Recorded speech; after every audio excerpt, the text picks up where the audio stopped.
Então vamos lá? A gente parou no Assevera o Livro dos Espíritos, na questão 975. Para o espírito errante já não há véus. Ele se acha como tendo saído de um nevoeiro e vê o que o... Colocou para gravar? Sim. O que o distancia da felicidade, mas sofre então porque compreende quanto foi culpado. Não tem mais ilusões, vê as coisas na sua realidade. Na erraticidade, o espírito descortina de um lado todas as suas existências passadas, do outro o futuro que lhe está prometido e percebe que lhe falta para atingi-lo. E qual viajor que chega ao cume de uma montanha vê o caminho que percorreu e o que lhe resta percorrer a fim de chegar ao fim de sua jornada. Tudo bem?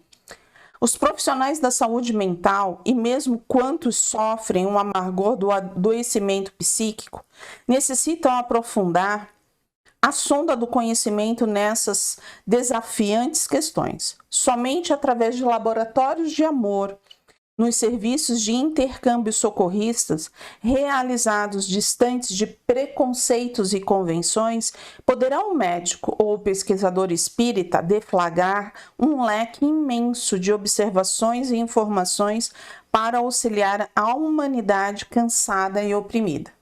O que significa isso? Que não adianta a gente manter aquela distância como se tinha antigamente, de doutrinadores. Não existe doutrinadores. Ninguém está a ponto de doutrinar. Jesus não doutrinava. Jesus conversava, tanto com os encarnados quanto aqueles que eram desencarnados. Ele nunca precisou colocar a sua moral acima. E nós, na hora que vamos trabalhar com algum espírito, a gente precisa ter essa sensibilidade de olhar o irmão que é aquilo. Ele só não tem a carne, nós temos. E como que nós gostaríamos de ser tratado? Nas nossas dificuldades, se é naquele olho por olho, dente por dente, ou com muito acolhimento, com um olhar, com uma fala que a gente sente na vibração que é verdadeira, que é amor, que eu tô ali. Dessa forma a gente começa a cuidar de um espírito. Quando a gente começa a discutir com o espírito, aí você fala, isso não acontece. Acontece. Porque o espírito, o que a gente faz? Quando a gente está com uma dificuldade, a gente ataca. Ele vai nos atacar.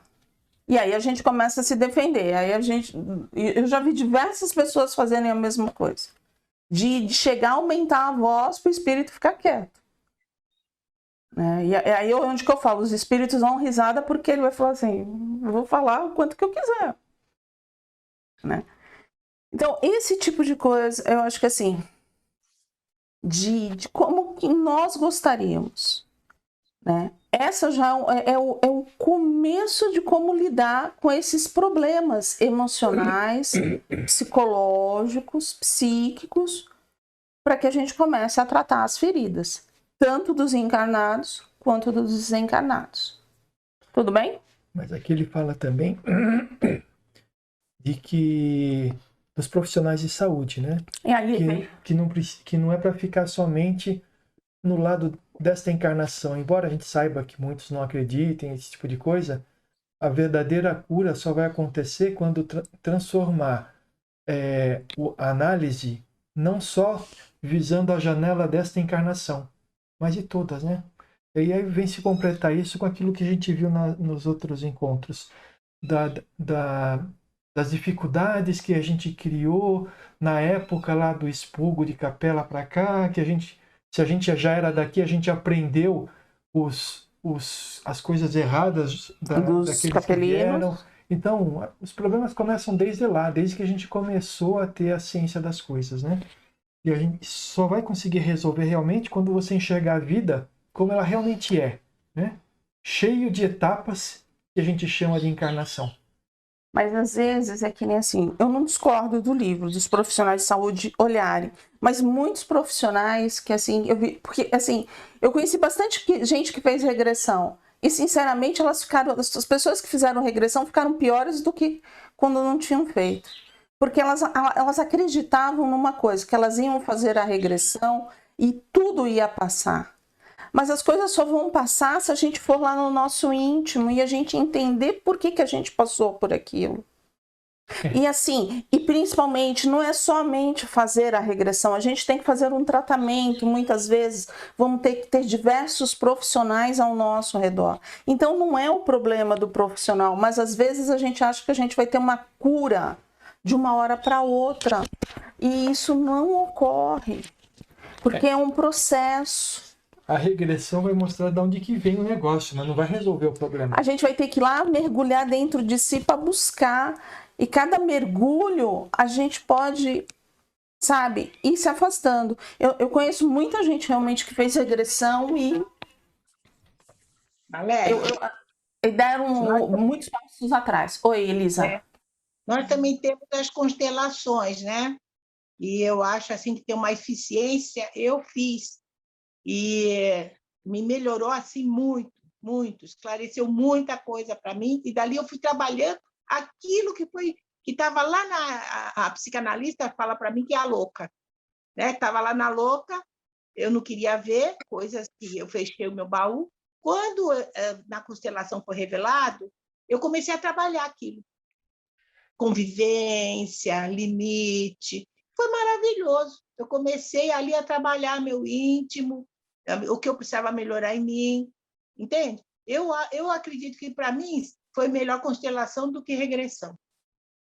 Mas assim, tanto a regressão quanto a constelação é o ponto de partida. É o ponto de partida. Tem gente que vai achando que aquilo vai ser o abracadabra que vai resolver os problemas. É que nem um passe, né? Muita gente vai e nos coloca assim, ó, eu vou tomar um passe. Eu quero uma assistência espiritual. E às vezes a gente fala assim, a gente tenta explicar o que é o passe, mas aí a pessoa fala assim, mas você vai me ajudar. Depende do quê? Depende da pessoa. Ela está aberta, ela está fazendo o que é pedido pelo plano espiritual, porque às vezes a gente manda o recado do plano espiritual, ela fala assim, não entendi. Isso não é para mim. Isso não é para mim. Tem certeza que é para mim? A gente cansa de mandar. Então, o que a gente fala? Não está no ponto, então vamos tirar um pé e vamos ficar, né? E aí, o que acontece? Depois de 1 a 2 semanas, a pessoa tem alta. Não é pela gente, é pelo plano espiritual, porque ele fala, ó, a gente foi, ela não vai andar. Então, a gente vai dar alta, vamos cuidar de outra pessoa, e na hora que ela quiser andar, a gente está aqui. Mas por quê? Porque todo mundo acha que assim, vai entrar em assistência e a assistência vai resolver o problema. Não vai tirar a carga, vai tirar a densidade, vai aliviar um pouco. É isso que ela vai fazer. Vai fazer se a pessoa estiver aberta. Porque se ela não estiver aberta, vai escorrer tudinho, toda a energia não vai adiantar de nada. E vai continuar a mesma coisa. E aí você vai falar assim, a gente também escuta isso e a gente está de boa. Já fazem 25 anos que a gente escuta isso. Ah, vocês não são bons. Não, a gente não é mágico, a gente não é bruxinho. Porque esse passe aqui é fraquinho. Esse passe é fraquinho, tudo bem, é isso mesmo. Você entendeu? Ah, não era isso que eu queria, não era isso que eu imaginava. Como é que vocês vão passar para aquele passe lá que é mais forte? Mais forte. Cadê o passe mais forte? Nossa, como que vocês trabalham? Então, a gente realmente, quando a gente escuta isso... Você lembra como as pessoas chegavam no centro lá e queriam tomar passe com aquela pessoa que estava de branco, porque era mais pura? A gente tinha no P1, a gente tinha um dentista e um fisioterapeuta. Eles não tinham tempo de ir em casa trocar de roupa. Então a nossa camiseta era azul. E a gente pedia, pelo amor de Deus, bota a camiseta, porque senão vai achar que você é pai de santo e ali vai. E aí tu vai. E assim, a gente pedia para a pessoa não ficar falando, né? Porque a gente... às vezes tem o hábito de fazer um Pai Nosso, de envolver realmente a pessoa, né? No passo, não podia falar nada, porque senão a pessoa poderia fazer o link assim, ó. Aquele que tá falando é mais forte. É mais forte. Então, assim, as pessoas, elas acreditam naquilo que elas querem. Né? Então, se elas colocaram na cabeça que você vai dar um jeito, e você não dá um jeito, elas falam pra gente assim, nossa, estou extremamente decepcionada. Não adiantou de nada. Fiz um monte de coisa e não adiantou de nada. E a gente falou, realmente não adiantou. Primeiro que a gente não é milagreiro. Né? A gente, não é esse nosso objetivo. O nosso objetivo é acolher, é cuidar. Mas é dessa parte emocional. Porque se a gente cuidar dessa parte de emoção, a pessoa vai andar. Porque na maior parte das vezes é isso que está travado nela. Esse coraçãozinho, esse sentimento mais duro, não é porque ela é dura, mas é porque ela se protege. Eu não sei o que aconteceu nas outras encarnações. Não Ela tem faz uma carapaça, né? Ela veste uma carapaça para se defender. Para se defender. E aí ela coloca o quê? A dificuldade está no outro. As respostas de apometria, então, que são mais específicas, eram um tormento. Sinceramente, quando a gente colocava. Era um tormento, porque a gente falava, a gente ia lá no cutuco, aí a pessoa virava pra gente. Então, às vezes, você fala assim, você vai ser sincero ou você não vai ser? A sinceridade tem um preço. E o preço é esse. A pessoa se afasta. É interessante, né? Ô, Valéria. Oi, Ritinha. Valéria, é complicado. A gente vai refletindo, né? No que... Quando a gente está no centro, trabalhando na casa, que a gente vai fazer um atendimento fraterno, por mais que a gente já tenha essa sensibilidade desenvolvida, primeiro que a gente não cuidou da gente ainda, né? A gente está começando. A gente tem que ter muito cuidado com o que a gente vai falar para os assistidos, né? Porque assistidos somos todos, na realidade. Ninguém, como você falou do doutrinador, ninguém doutrina, não. Eu sei, mas é assim, na hora da gente conversar com você está percebendo a dificuldade da pessoa, que não é dessa encarnação, é alguma coisa muito antiga, é uma ideia fixa que ela tem, enfim. A gente tem que ter muito cuidado com o que a gente fala, né? Porque você vai dizer assim, isso daí é coisa de outras existências. Como você vai falar se a pessoa nem acredita, não tá, né? Não tem um chão nessa existência? Fica difícil, né? Eu acho. Mas, é assim, eu concordo com você. Eu falo que, assim, se eu fosse fazer entrevista, e eu tenho feito um pouco, eu tenho agido de uma forma diferente. Eu acho que a psicanálise me ajudou muito nisso. Porque a psicanálise fala, deixa falar, deixa a pessoa falar, ela vai se ouvir. E ela mesma vai encontrar a resposta para ela, né? E aí, às vezes, eu também tive uma dirigente que sempre falava assim, que foi, Cessé? Pra gente ler. Vou voltar pro livro, né? Ela sempre falava assim, fale as coisas positivas. Se você falar as coisas positivas, a pessoa se abre. Aí você pode até colocar alguma coisinha bem de leve do negativo e volta e termina com o positivo. Mas se você for trabalhar somente o negativo, ela vai se fechar. Ela vai ficar totalmente fechada e contra você. Então, assim, se a gente for parar para pensar o porquê que eu estou falando de tudo isso, é por causa do quê? Do livro. O livro está trabalhando o quê? O lado psicológico totalmente. O psicológico, o sentimento. E quem diz que a gente não tem tudo isso fechadinho dentro da gente? Quem pode dizer que não tem? E às vezes fica tão difícil de compreender por causa disso. Porque está tudo tão fechadinho. Como que eu posso falar? A pessoa vai usar contra mim. Ela pode até usar, mas é o problema dela. Sabe, assim, se a gente estiver forte, a gente vai falar. Tudo bem, meu irmão, você pode até utilizar isso contra mim. Mas esse é o seu problema. O meu é me libertar de tudo isso que me oprime. Porque oprime, né? E aí talvez seja por isso que a gente teve tanta dificuldade no início do livro. Porque a gente está falando da gente mesmo. A gente não está falando de uma história. A gente está falando da nossa história, do nosso eu, né? Além dos reflexos que conduzem em si mesmo os doentes mentais cujos quadros exibem componentes dessa natureza, ainda sofre de simbioses integrantes e desconhecidas, até mesmo pelos mais experientes doutrinadores. A história da evolução da alma na humanidade é assunto de valor na erradicação dos mais variados problemas sociais. Já não basta mais uma análise perfuncutória. Você sabe o que é perfuncutória? É superficial. No novo já veio superficial. No novo é Tá com superficial. superficial no novo. No novo, no antigo é perfecuntória, das lutas humanas. Então, superficial das lutas humanas. Imperioso que os corações mais comprometidos com a arte de amar, estando ou não sobre a luz da ciência, lance-se ao mister da pesquisa fraterna e da investigação educativa em atividades que transponham os limites institucionais do exercício mediúnico ou de terapias experimentais, no intuito de rasgarem seus véus.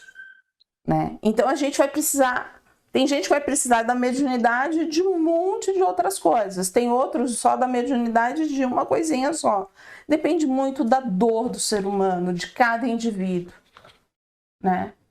E essa busca é de todos nós. Não tem ninguém na Terra que não necessite. Se não está fazendo, é porque ainda não chegou no seu momento, ainda não conseguiu enxergar essa busca. Uma indagação do codificador na questão 973 do Livro dos Espíritos merece análise na conclusão de nossos raciocínios. Quais os sofrimentos maiores a que os espíritos maus se veem sujeitos? Não há descrição possível das torturas morais que constituem a punição de certos crimes. Mesmo o que as sofre teriam dificuldade em vos dar delas uma ideia.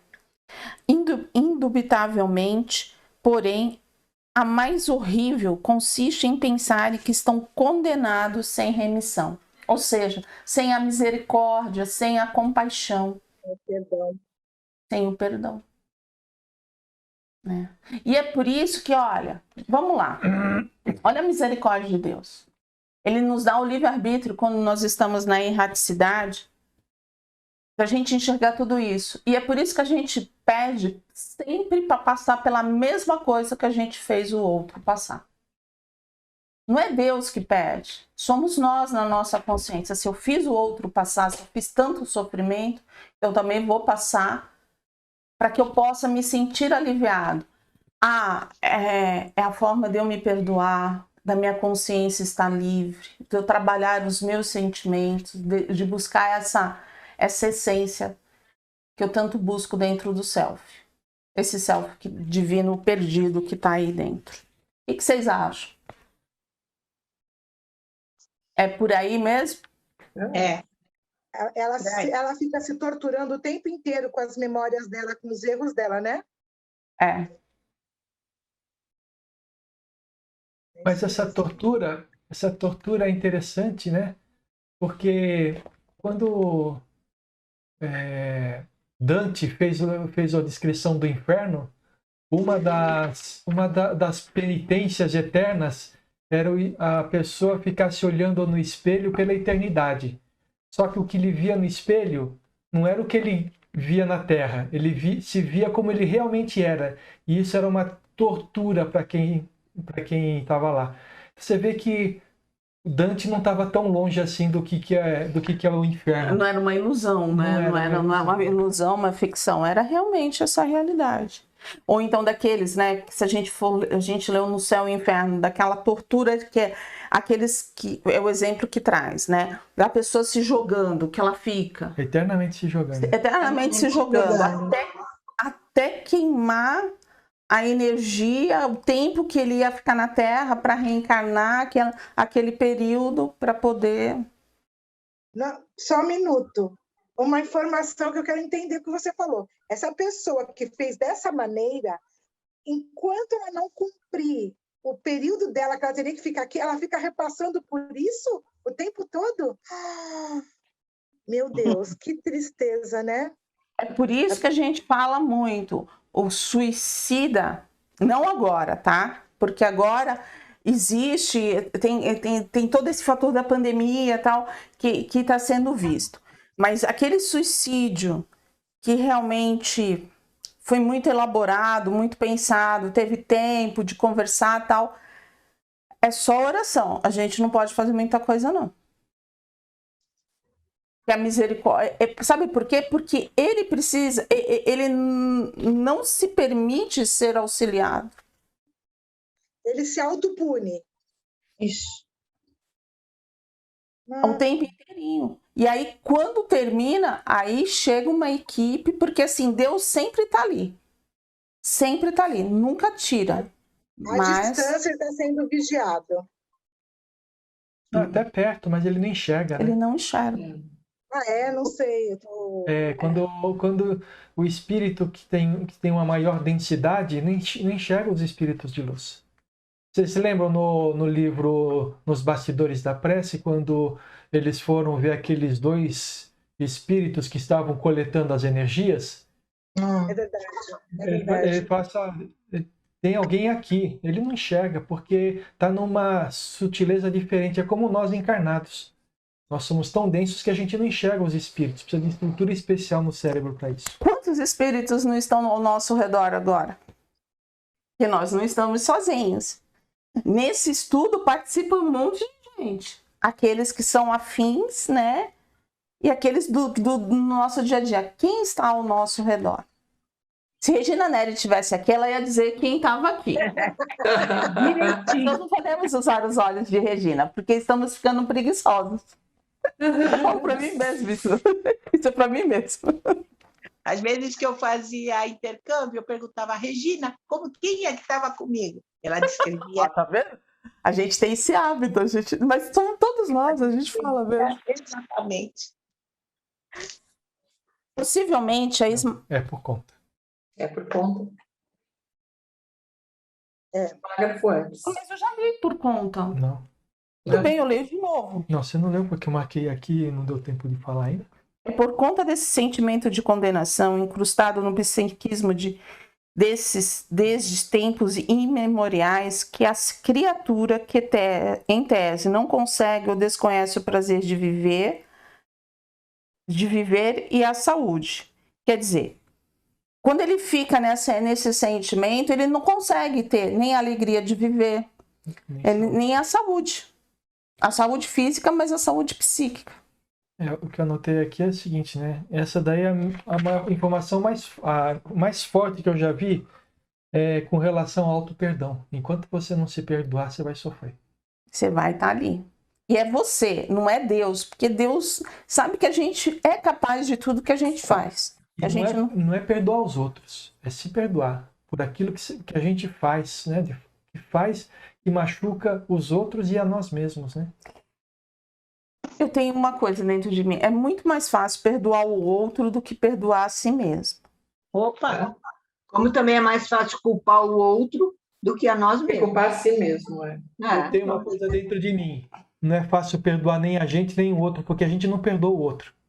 A gente finge que perdoa, porque se perdoasse a gente esquecia. A gente não lembrava, né? A gente não contava Se a gente lembra, detalhes, tem um negocinho lá, né? Tá guardado. Legal, não tem problema, tá tudo certinho. Você. Passa um ano, a pessoa faz a mesma coisa, você vai lá, poxa, mas você Abre o está cadeado. fazendo isso de novo? Ué, você está fazendo de novo, significa que você não esqueceu. Mas já aconteceu, deixa eu falar uma coisinha, mas já aconteceu assim, da gente estar comentando alguma coisa, e aí falar, você lembra que você falou, brigou com a fulano, ciclano? Eu falei, não, já não lembro mais. Por que foi? Já caiu no esquecimento. Eu achava que tinha caído no esquecimento. Agora estou achando que teve uma desculpa aí no meio, né? Um perdão. Às vezes tem gente que realmente consegue. Determinadas coisas são tão pequenas para nós. Pois é. Não, briguei na época. Não é que a gente perdoa, a gente não dá valor para aquilo. Essa é a diferença, né? Vocês entenderam? Mas é a mesma coisa. Mas é uma desculpa do mesmo jeito. Se a pessoa fizer a mesma coisa que fez para você no momento em que você fez a coisa errada, você não vai fazer de novo? Não aconteceu, não sei. Então, não deixa acontecer. Tá Estou bom? sendo sincera, não sei. Não sei. É por isso que eu falo assim, ó. Às vezes as pessoas falam assim, não, espírita não chora em enterro, espírita não chora quando as pessoas ficam doentes, espírita não pode, quem tem que entender da lei de reencarnação, espírita tem que dar a face. Eu sei que eu já falei isso no domingo, viu, Sérgio? Me lembrei, viu? Tô lembrando, tic-tac tá bom. Mas essa história de dar a face é muito complicado, porque a gente lembra o tempo inteiro, tá aqui dentro. E aí, se a gente trabalhar esse sentimento conosco, se realmente a gente buscar esse perdão com a gente mesmo e entender que a pessoa não consegue compreender, tem as dificuldades dela como nós temos, aí sim, se a gente tiver essa condição, tá perfeito. Mas eu ainda não consegui. Eu sou muito sincera, eu luto para isso diariamente. Eu tô numa outra vibe agora com relação a esse tipo de coisa. É verdade. Antigamente eu ficava fazendo esse tipo de análise. Hoje a análise que eu faço é: por que que isso me afetou? Ele faz, a gente fica. Por que que esse negócio está me afetando? Se eu Isso descobrir sim. por que está me afetando, eu consigo trabalhar isso dentro de mim. Aí não importa o que a pessoa vai fazer. Ela não vai me afetar. Eu não vou precisar perdoar ela. Porque ela não me ofendeu. É esse o futuro. O futuro do perdão é não existir na humanidade. Por quê? Porque a gente não se ofende. Quem não se ofende não precisa perdoar. Não é verdade? Então, na verdade, assim, eu parei de olhar da forma de olhar à minha volta o que está me afetando. Eu estou agora olhando para dentro de mim para saber por que eu estou me deixando afetar por aquilo. O que tem dentro de mim que me liga? Exatamente. Sabe, se uma pessoa vem me criticar, eu tenho duas possibilidades. Ou eu aceito a crítica e faço daquilo que eu estou fazendo melhor, ou eu não aceito a crítica porque aquilo não diz respeito a mim. Não é verdade? Mas por que eu tenho que ficar defendendo a minha posição? Por quê? É nesse momento que você briga, é no momento que você discute, nesse momento que os brasileiros hoje em dia estão se radicalizando. Porque Estão cada um se quer pegando. Ninguém está Então, querendo chegar numa solução, está todo mundo querendo defender a sua própria posição. E é isso que eu estou falando, é isso que eu estou tentando mudar dentro de mim. Não procurar mais no outro o problema que eu estou vivenciando. Eu tenho que procurar dentro de mim. É Isso. lá que tá a fonte do problema. E aí, Leda, respondendo isso, sabe o que é isso? É orgulho. A última palavra é a minha. É vaidade. É vaidade. Porque que Vaidade. como que eu vou ficar exposto dessa maneira? Me criticou na frente dos outros? Me humilhou? E aí, é nesse momento que para você conseguir vencer esse tipo de coisa, você trabalha a humildade. Mas não aquela humildade de baixar a cabeça. A humildade de você saber o que é bom e o que é ruim para você. E aceitar que as pessoas têm um pensamento diferente da gente. É isso que eu estou procurando fazer dentro de mim nesse momento. É difícil, viu, gente? Mas tenho recebido bastante ajuda. A gente encerra aqui, tá? Aí então fica para sexta-feira. A gente inicia impossivelmente a esmagadora. E vamos ver se a gente termina essa introdução para a gente iniciar o primeiro capítulo. Tá bom? Fé em Deus.